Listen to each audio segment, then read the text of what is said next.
सभी को मेरा नमस्कार। मैं सुशीला गुलरिया पिछली परीक्षा में आए हुए राज्यपाल से संबंधित सभी प्रश्नों की उत्तर व्याख्या सहित लेकर फिर से हाजिर हूँ। आज की वीडियो में मैंने आरपीएससी ने अब तक जितने भी परीक्षाएं आयोजित की है और उस परीक्षाओं में राज्यपाल से संबंधित जो प्रश्न आए हैं उन प्रश्नों को मैंने इस वीडियो में संकलित किया है। कॉलेज लेक्चरर है, सेकंड ग्रेड है, रीट है, पटवारी है, आरएस के भी कुछ प्रश्नों का मैंने इस वीडियो में संकलन किया है। देखते हैं जिनके उत्तर आरपीएससी की साइट पर डाल दिए गए हैं उनको मैंने आरपीएससी की साइट से आंसर लिया है, और जो आरपीएससी की साइट से नहीं है उनको मैंने ऑथेंटिक बुक्स से उनका आंसर लेके मैंने इसमें समावेश किया है। पहला प्रश्न देखते हैं। राज्य में चौथे राष्ट्रपति शासन के दौरान निम्नलिखित में से कौन राजस्थान राज्यपाल नहीं था? राजस्थान का आएगा यहाँ पर, राजस्थान का। राज्य में चौथे राष्ट्रपति शासन के दौरान निम्नलिखित में से कौन राजस्थान का राज्यपाल नहीं था? प्रश्न आया हुआ है आरपीएससी सेकंड ग्रेड टीचर, कौन से ग्रुप का है? डी ग्रुप का है। तो देखते हैं इसका आंसर। बलीराम भगत जो लोकसभा के अध्यक्ष भी रह चुके हैं और राजस्थान के राज्यपाल भी थे। सरदार दरबारा सिंह के राज्यपाल थे, लेकिन क्या ये चौथे राष्ट्रपति शासन के दौरान मौजूद थे? तो बलीराम भगत तो थे, और सरदार दरबारा सिंह, धनिक लाल मंडल बिल्कुल थे चौथे राष्ट्रपति शासन के दौरान, और डॉक्टर रामस्वरूप सिंह ये भी थे। तो इसका आंसर हो जाएगा सरदार दरबारा सिंह। पहले क्वेश्चन का आंसर हो जाएगा सरदार दरबारा सिंह। बलीराम भगत थे, धनिक लाल मंडल थे, ये हरियाणा के मुख्यमंत्री थे। धनिक लाल मंडल पहले हरियाणा के मुख्यमंत्री थे और उनको बाद में राजस्थान का राज्यपाल बनाया गया था। आगे देखते हैं। सॉरी भैया, आज थोड़ी तबीयत खराब हो रही है। राज्यपाल के पद के संदर्भ में निम्नलिखित में से कौन सा युग्म सुमेलित नहीं है? ध्यान देना है, कौन सा युग्म सुमेलित नहीं है। अनुच्छेद 158 राज्यपाल द्वारा शपथ या प्रतिज्ञान। क्या अनुच्छेद 158 में शपथ या प्रतिज्ञान है? भाई अनुच्छेद 158 में राज्यपाल की पद की शर्तें हैं, तो ये नहीं है। तो इसका पहला ही क्वेश्चन का आंसर हो जाएगा, पहला ए ही हो जाएगा इसका। युग्म सुमेलित नहीं है पूछ रहा है ना, युग्म सुमेलित नहीं है ना, तो इसका आंसर पहला ही हो जाएगा।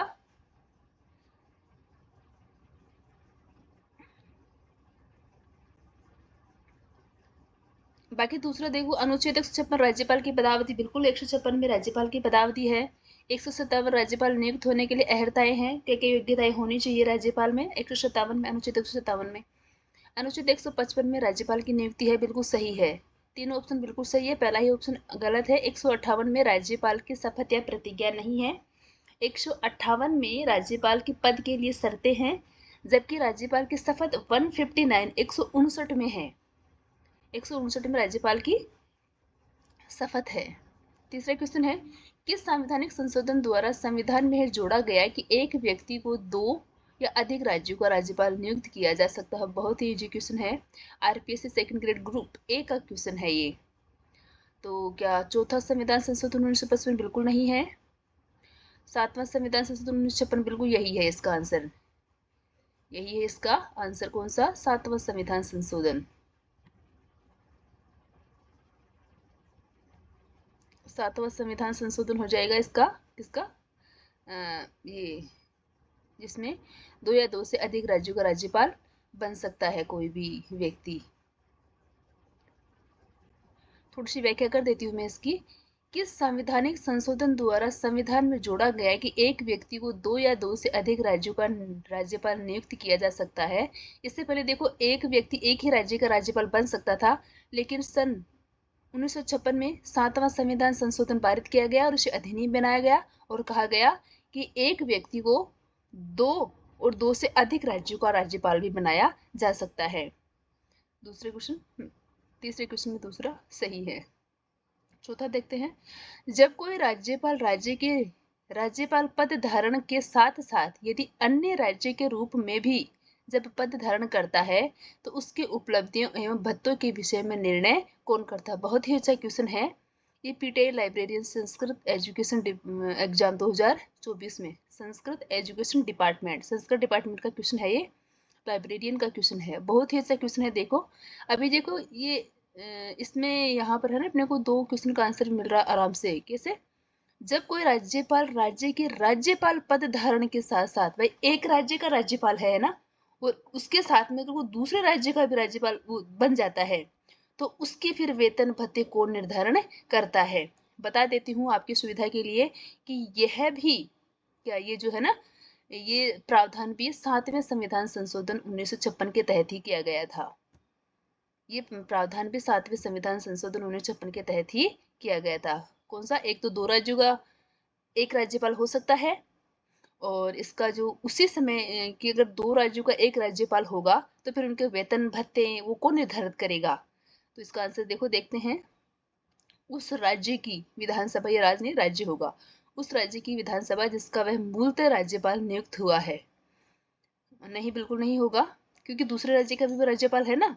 राष्ट्रपति आदेश द्वारा अवधारित करेगा, ये हो सकता है। नए राज्य की विधानसभा जिस राज्य के राज्यपाल का अतिरिक्त भार दिया गया, बिल्कुल नहीं होगा। दोनों की सिफारिश पर उच्चतम न्यायालय तय करेगा, बिल्कुल नहीं होगा।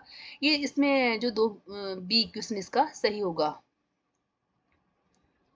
इसमें बी, राष्ट्रपति आदेश द्वारा अवधारित करेगा, जो भी उसको सही लगेगा उसके कार्यभार को देखेगा, और राष्ट्रपति दोनों राज्यों का जो एक राज्यपाल है उस राज्यपाल की उपलब्धियां वेतन भत्तों का निर्धारण राष्ट्रपति करेगा। तो इसका बी आंसर सही हो जाएगा।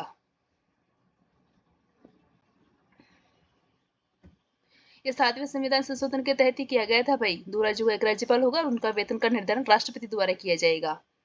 5वां देखो, राजस्थान के पूर्व राज्यपालों और उनकी अवधि के संदर्भ में गलत युग्म की पहचान कीजिए। देखते हैं। कल्याण सिंह का समय 2014 से 19 बिल्कुल सही है। ये पूछ रहा है गलत युग्म। क्या पूछ रहा है ये? गलत युग्म कि इसमें से गलत कौन सा है, जबकि ये तो सही है, तो ये इसका आंसर नहीं होगा। और अंशुमान सिंह 2000 से 2004 ये हो सकता है। सरदार जोगिंदर सिंह 1972 से 77 तक बिल्कुल सही है। बलीराम भगत 1993 से 98 तक बिल्कुल सही है, लोकसभा अध्यक्ष भी थे। ये इसमें ये होगा, अंशुमान सिंह का समय ये नहीं था। तो इस क्वेश्चन का आंसर ये होगा अंशुमान सिंह। 2000 से 2004 से 1900 के आसपास में था, 1999 में उधर अंशुमान सिंह का समय है ना। तो ये क्वेश्चन इसका सही हो जाएगा। ये गलत है इसका। बाकी उस सबका कल्याण सिंह का समय बिल्कुल सही है, 2014 से 15 है। जोगिंदर सिंह का समय 1972 से 73 सही है। बलीराम भगत है 1993 से 1998, जो चौथा राष्ट्रपति शासन का जो अंत हुआ था वो बलीराम भगत के समय ही माना जाता है। ठीक है, आगे का क्वेश्चन देखते हैं। राजस्थान के राज्यपाल को पहचानिए जिनकी पदावधि में राष्ट्रपति शासन वापस लेने की उद्घोषणा 2 अवसरों पर जारी की गई। बहुत ही अच्छा क्वेश्चन है। कह रहा है क्या कि राजस्थान के उस राज्यपाल को पहचानिए, राजस्थान में उस राज्यपाल को पहचानिए जिनकी पदावधि, जो पद की अवधि में ही राष्ट्रपति शासन वापस लेने की, केवल लागू होने की नहीं, केवल वापस लेने की जो उद्घोषणा ही 2 बार जारी की गई थी। वेदपाल त्यागी देखो कार्यवाहक राष्ट्रपति थे, और ये प्रथम न्यायाधीश भी थे जो राज्यपाल बने थे। राजस्थान के ऐसे राज्यपाल, कार्यवाहक राज्यपाल जो न्यायाधीश भी थे, पहले कार्यवाहक राज्यपाल जो न्यायाधीश भी थे वो वेदपाल त्यागी थे। ठीक है, लेकिन ये इसका आंसर नहीं होगा। रघुकुल तिलक, एम चन्ना रेड्डी, धनिकलाल मंडल, नहीं धनिकलाल मंडल तो हरियाणा के मुख्यमंत्री थे, लेकिन इनके समय है ना 2 बार उद्घोषणा लागू नहीं हुई थी। इसका सही आंसर हो जाएगा रघुकुल तिलक। छठे क्वेश्चन का सही आंसर होगा रघुकुल तिलक। राजस्थान के राज्यपाल को जिनकी पदावधि में राष्ट्रपति शासन वापस लेने की उद्घोषणा 2 बार जारी की गई थी, किनके समय? रघुकुल तिलक के समय 2 बार उद्घोषणा जारी की गई थी। 8वां क्वेश्चन है, राजस्थान के राज्यपाल को पहचाने जिनकी पदावधि में राष्ट्रपति शासन लगाने और हटाने की उद्घोषणा जारी की गई। अब देखो पिछला वाला क्वेश्चन था केवल वापस लेने की उद्घोषणा जारी की गई थी, ठीक है, और ये वाला क्वेश्चन है क्या कि लगाने और हटाने दोनों की उद्घोषणाएं जारी की गई थी। ये क्वेश्चन आरपीएससी ग्रुप बी का आया हुआ क्वेश्चन है। ये भी सेकंड ग्रेड का 2024 में की जो भर्ती थी, लेकिन लगी अभी 2025 में थी, है ना। और वो जो प्रश्न था ग्रुप सी का प्रश्न था, ग्रुप सी का प्रश्न था वो, और ये ग्रुप बी का प्रश्न है। तो इसी का भी आंसर यही रघुकुल तिलक ही हो जाएगा। ये राजस्थान के राज्यपाल को पहचाने जिनकी पदावधि राष्ट्रपति शासन लगाने और हटाने की उद्घोषणा जारी की गई थी। लगाने की भी उद्घोषणा हुई थी और हटाने की भी उद्घोषणा हुई थी। तो इसका भी आंसर रघुकुल तिलक ही हो जाएगा। ठीक है, आगे क्वेश्चन देखते हैं। अच्छे क्वेश्चन उठा के लाई हूं भाई आप लोगों के लिए। भारत के संविधान में राज्यपाल की शक्तियों से संबंधित अनुच्छेदों के संदर्भ में निम्नलिखित युग्मों पर विचार कीजिए। RPSC second grade group B का प्रश्न है। ग्रुप बी का 2024 की भर्ती का प्रश्न है कि संविधान के अनुच्छेदों को अपने को सुमेलित करना है। राज्यपाल की शक्ति, और ये अनुच्छेद है, इसमें देखते हैं कौन सा अनुच्छेद है किससे संबंधित है। तीनों आ रहे हैं कि इसमें तीनों नहीं आ रहे? ठीक है, देखते हैं। पहला, क्षमादान की राज्यपाल की शक्ति, अनुच्छेद 162। राज्यपाल की कार्यपालिका शक्ति का विस्तार है भाई अनुच्छेद 162 में। अध्यादेश प्रख्यापित करने की शक्ति, ये बिल्कुल सही है, कार्यपालिका शक्ति में आता है। क्वेश्चन मैं आपको बता देती हूँ, ये बिल्कुल सही है। क्षमादान की राज्यपाल की शक्ति अनुच्छेद 162। तो वैसे तो देखो मोटे तौर पर अपन देखते हैं तो अनुच्छेद 162 में राज्यपाल की कार्यपालिका शक्ति का विस्तार है। तो ये कार्यपालिका शक्ति में आता है क्षमादान शक्ति, है ना। तो ये उसमें अनुच्छेद बिल्कुल 100 ये सही है। अध्यादेश प्रख्यापित करने की शक्ति अनुच्छेद 214, ये गलत है, ये पूरी तरह से गलत है। क्यों? अध्यादेश प्रख्यापित करने की शक्ति अनुच्छेद 214 में नहीं है, 213 में है। ठीक है, अध्यादेश प्रख्यापित करने की शक्ति राज्यपाल की अनुच्छेद 213 में है, जबकि 214 में राज्यों के लिए उच्च न्यायालय, राज्यों के लिए उच्च न्यायालय का निर्धारण है अनुच्छेद 214 में। तो ये इसमें ये गलत हो जाएगा, इसको रफ कर देती हूं मैं, इसमें ये गलत हो जाएगा, ये रफ नहीं हो रहा मेरे से, चलो छोड़ो इसको, है ना। ये ठीक है, तो क्षमादान की शक्ति सही है। अध्यादेश प्रख्यापित करने की शक्ति अनुच्छेद 214 में नहीं है, ये गलत है। 214 में राज्यों के लिए उच्च न्यायालय है और 213 में होगा अध्यादेश प्रख्यापित करने की। विधेयकों की अनुमति अनुच्छेद 213 बिल्कुल सही है। राज्यपाल विधेयकों को अनुमति दे सकता है, स्वीकार कर सकता है, उसको रोक सकता है, ये सारी शक्तियां अनुच्छेद 200 में दी गई है। राज्य की विधानमंडल के सत्र, सत्रावसर और विग्रहण अनुच्छेद 176 बिल्कुल सही है, ये भी बिल्कुल सही है। अब इनको सुमेलित करना है अपने को, देखो कौन कौन सा है। ऑप्शन ए सही है, दूसरा गलत है, तीसरा सही है और चौथा यानी 1 3 4 ये नहीं होगा। 1 2 3 4 नहीं है, क्योंकि 3 तो है ही नहीं ना, है ही नहीं। तो देखो इसमें ऐड कर लेते हैं अपन, इसमें ऐड कर लेते हैं, कौन से में, क्योंकि दूसरा नहीं होना चाहिए, है ना, दूसरा नहीं होना चाहिए। तो इसमें अपन यहाँ पर एक और लगा देते हैं,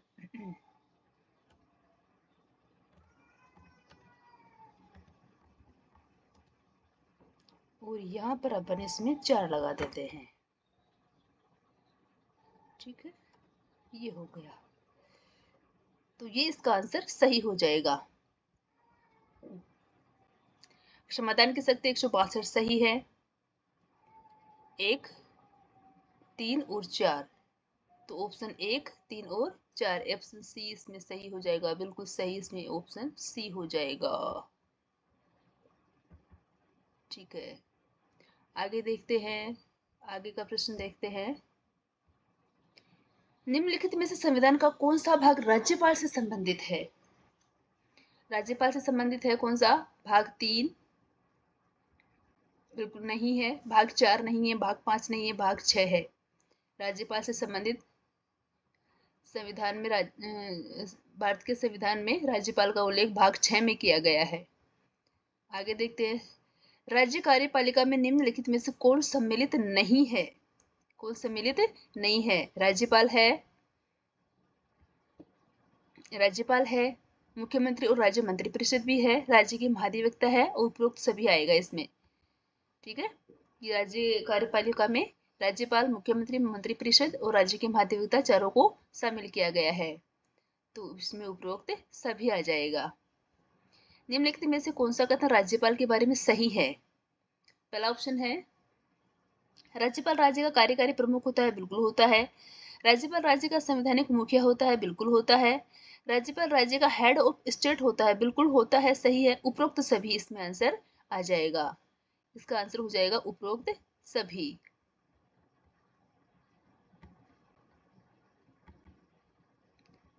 क्या दिक्कत हो रही है इसके?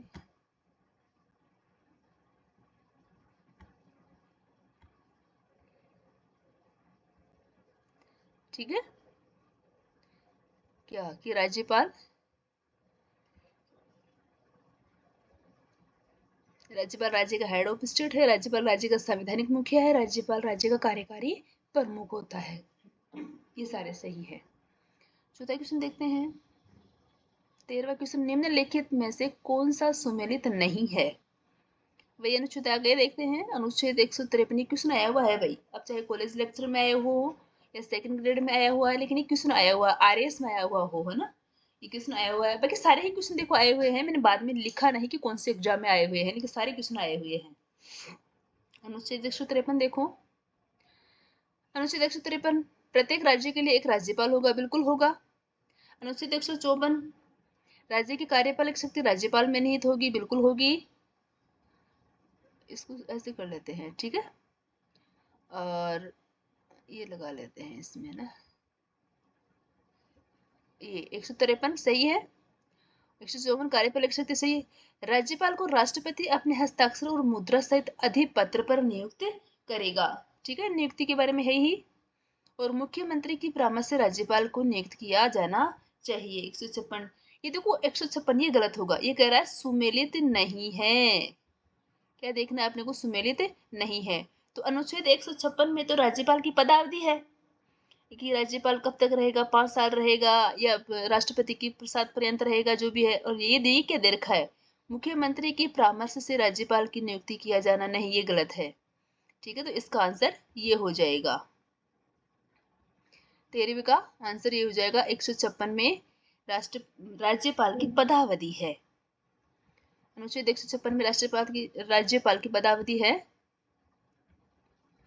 आगे देखते हैं प्रश्न नंबर 14।